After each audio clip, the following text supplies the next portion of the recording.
घरामध्ये असं म्हणायचं आपल्याला? नाही, एकाधिकारशाही असं मी म्हणणार नाही, पण त्यांचे निर्णय कुटुंबातले इतर लोक टिकू देत नाहीत. कुटुंबातलेच लोक म्हणजे कुटुंबात नाही, पुढचं अजून पुढं बघू. आज तरी हे आहे, एवढंच घ्या. तुम्ही म्हणताय मोहिते पाटलांसोबत जास्त काळ कोणी टिकू शकत नाही, मग आपण लोकसभेला आणि विधानसभेला त्यांच्यासोबत गेलो. नाही, त्याच वेळेला मी म्हटलं की त्यावेळेला लोकसभेला त्यांचा एवढा जीवावर किंवा उदार होऊन मी विमानातून उडी टाकून आलो होतो दिलेला शब्द पाळण्यासाठी. आणि तरी सुद्धा त्यांनी मी आमदार होऊ नये म्हणून त्यांच्या कुटुंबातल्याच लोकांनी जर देवाभाऊकडे जाऊन त्यांचा जातीचा दाखला रद्द करा अशा पद्धतीचं म्हणजे व्यूहरचना करत असतील किंवा अशा पद्धतीची मानसिकता असेल तर ते चुकीचं आहे, बरोबर असणार. भाजपकडून काय आश्वासन? राम सातपुते आणि उत्तम जानकर यांची मैत्री बघायला मिळाली नाही, ते पुढं काळ ठरवेल काय असेल ते. पण या क्षणाची तरी राजाभाऊराव त्यांच्या यांना पाठिंबा आमचा. तुम्ही म्हणताय की मोहिते पाटील घराण्यामध्ये मागे यंत्रणा एक काम करते, समोर खासदार निर्णय घेतात पण मागे यंत्रणा वेगळी काम करते. खासदार म्हणत होते की आमच्या घरातलं भांडण आहे, आम्ही घरात भेटून घेऊ. मागची यंत्रणा नेमकी कोण आहे?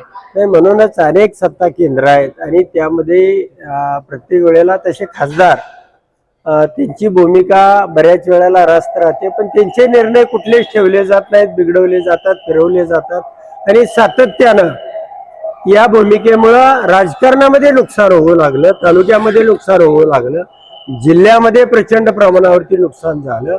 सगळ्या आमदारांनी वेगवेगळ्या भूमिका घेतल्या, हे यासाठी चांगली गोष्ट. खासदार धैर्यशील मोहिते पाटील हे कुठे दर्शवलेले नेमके काय राजकीय समीकरण बदलत आहे? आता निवडणूक लागलेली आहे आणि तुम्हाला पाठीमागे मी सांगितलेलं आहे की निवडणूक म्हटलं की वेगवेगळी समीकरणं होतात, वेगवेगळ्या पद्धतीनं ही निवडणूक ही या जिल्ह्याच्या म्हणजे सर्वांचं सहकार्य असणाऱ्या अशा उमेदवाराच्या राजाभाऊंना या ठिकाणी उमेदवारी मिळालेली आहे. पाठीमागच्या घडामोडी मी तुम्हा सगळ्यांना सांगितलेल्याच आहेत आणि या ठिकाणी मी पाठीमागे सांगितलेलं होतं माझी भूमिका की मी वसंतनाना यांना मतदान करणार नाही आणि त्या निवडणुकीमध्ये जी वसंतनानांना उमेदवारी दिलेली आहे ही माझा विश्वासघात करून दिलेली आहे, माझी फसवणूक करून दिलेली आहे, माझी मानहानी करून दिलेली आहे. एकदा माझ्या मुलाची उमेदवारी ठरलेली असताना त्यांनी पुन्हा अशा पद्धतीनं गैरविश्वास दाखवून उमेदवारी त्या ठिकाणी अर्ज भरणं, पुन्हा माझीच उमेदवारी आहे म्हणून फायनल करणं आणि पुन्हा वसंतनानाचाच फॉर्म ठेवणं ही या पाठीमागेही अनेक ठिकाणी अनेक तालुक्यामध्ये राजकारण करत असताना अनेक ठिकाणी त्यांची अशाच पद्धतीची भूमिका राहिलेली आहे आणि त्यामुळे मी कंटाळून गेलो त्यांच्या अशा भूमिका. आपण असं म्हणालात की सोबत घेऊन जाण्याची भूमिका नेत्यांची दिसत नाही. मोहिते पाटील कुटुंबाची अशी ओळख होती की जिल्ह्यातल्या सगळ्या नेत्यांना सोबत घेऊन जाणारं कुटुंब म्हणून, पण आता पुढच्या पिढीने हे सगळं सोडलंय आणि एकाधिकारशाही सगळे आता सुरू असं पक्षात वाटतं. नाही, काय त्यांच्या कुटुंबामध्ये निर्णय कोण करतंय हे समजत नाही. निर्णय पुढच्या बाजूला खासदार करतात आणि तो निर्णय फिरवणारी मागे यंत्रणा आहे. हे प्रत्येक वेळेला राजकारण करत असताना प्रत्येक ठिकाणी न्याय द्यावा लागतो, त्या ठिकाणी निवडणुकीमध्ये व्यूहरचना करावी लागते, आघाड्या उघडाव्या लागतात. लढाईमध्ये कुणी कुठं लढायचं, कुणी कशा पद्धतीनं त्याची चढाई करायची, हे सगळं त्या ठिकाणी आपण ठरवलं तर त्या ठिकाणी बॅकबोन पाठीमागं पुन्हा वेगळ्याच घडामोडी होतात आणि प्रत्येक वेळेला ठरवलेला प्लॅन, ठरवलेली त्या ठिकाणची व्यूहरचना ही उद्ध्वस्त केली जाते. त्यामुळं कुटुंबामध्ये जे निर्णय त्यांच्या एकत्रितपणाचा आहे त्याचा अभाव झालेला आहे. कुटुंबामध्ये अनेक केंद्रे आहेत निर्णय करण्याची, त्यामुळं निर्णय होत नाही आणि केलेला निर्णय हा पुन्हा बदलला जातो. अशा पद्धतीची सारखी वारंवार. जानकर साहेब, तुमच्यासोबत कुठले आमदार जे आहेत काय नक्की तुमची भूमिका आहे त्यांच्या भूमिकेवर? नाही, काय आंदोलन आहे अजून मला माहिती नाही, मी काय माहिती घेतलेली नाही आणि मला तसा अजून काही निरोपही आला नाही. समजा काय आंदोलन आहे समजून घेऊ आणि त्या पद्धतीनं त्या ठिकाणी काही भूमिका घ्यायची. शेतकऱ्यांना कर्जमाफी करावी यासाठी ते अन्नत्याग आंदोलन उद्यापासून सुरू करतायत. बेमुदत अन्नत्याग आंदोलन त्यांचं असणार आहे. आपल्यापर्यंत काही निरोप आला नाही त्यांचा, आणि निरोप आला तर आपण जाणार नाही. निश्चितपणाने त्याचा विचार करू. काय आंदोलन आहे पहिल्यांदा समजून घे आणि त्यानंतर माझी भूमिका घ्या. पक्षाचा अधिकृत उमेदवार असताना दुसऱ्या उमेदवाराला पाठिंबा दिला म्हणून पक्षातर्फे कारवाई देखील होऊ शकते. या कारवाईला सामोरं जाण्याची तयारी आहे?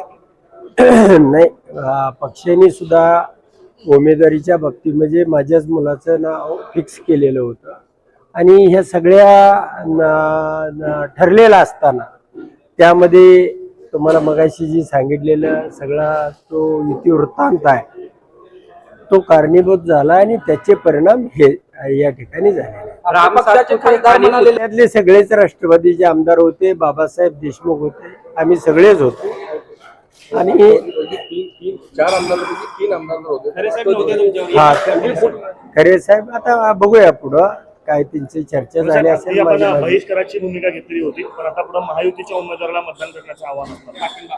हा नक्कीच त्याला ते आता आमची भूमिका ही या महायुतीच्या उमेदवाराला मतदान आणि विशेषतः राजाभाऊ राऊत हे माझे मित्र आहेत, त्यांना मदत करण्याची भूमिका माझी. तुमचे नेते म्हणताय पण तुमच्याच मुलांनी त्यांच्या विरोधात उमेदवारी अर्ज भरला होता आणि तो परत माघार घेतला. नाही, म्हणून मी आतापर्यंत जे सांगितलं ते अशा पद्धतीनं उमेदवारी माझ्या मुलाची ठरवणं, पुन्हा त्यामध्ये बिघडवणं, गैरविश्वास दाखवणं, अविश्वास दाखवणं या सगळ्या घडामोडीचा परिणाम हा राजाभाऊ राऊत यांच्या उमेदवारीला पाठिंबा हा आहे.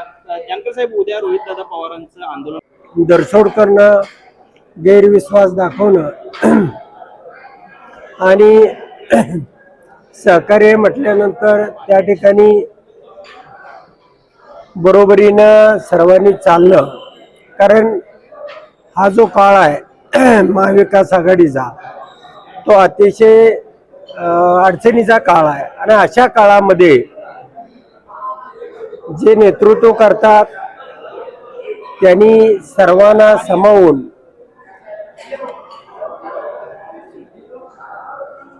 आणि सर्वांना बरोबर घेऊन काम करायला पाहिजे. ती उंची असायला पाहिजे, ती या जिल्ह्यामध्ये मला दिसत नाही. त्यांच्याबरोबर कोण आहेत मला माहिती नाही, पण जेही आम्ही राष्ट्रवादीचे आणि सहकारी शेतकरी कामगार पक्षाचे आमदार सगळे या ठिकाणी आम्ही राजाभाऊ राऊत यांना पाठिंबा दिलेला आहे आणि या ठिकाणी बैठक होती. त्या बैठकीमध्ये त्यांना आम्ही त्या ठिकाणी म्हणजे ठामपणा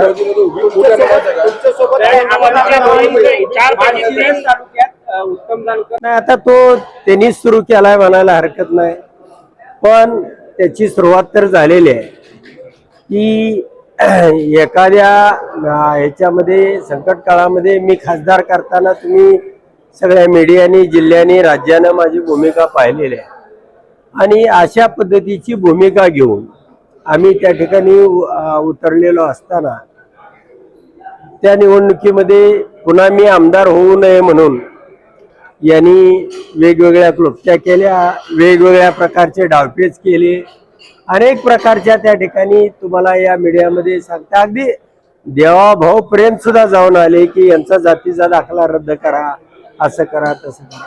पण अशा पद्धतीनं जास्त काळ म्हणजे मोहिते पाटील कुटुंबाबरोबर कोणी राहू शकत नाही असं माझं मत आहे.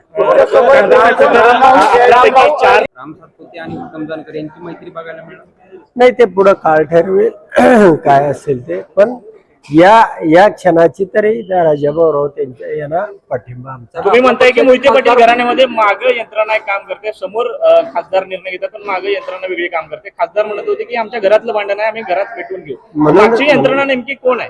नाही, म्हणूनच अनेक सत्ता केंद्र आहेत आणि त्यामध्ये प्रत्येक वेळेला तसे खासदार त्यांची भूमिका बऱ्याच वेळेला रास्त राहते, पण त्यांचे निर्णय कुठलेच ठेवले जात नाहीत, बिघडवले जातात, फिरवले जातात आणि सातत्यानं या भूमिकेमुळं राजकारणामध्ये नुकसान होऊ लागलं, तालुक्यामध्ये नुकसान होऊ लागलं जिल्ह्यामध्ये प्रचंड प्रमाणावरती नुकसान झालं.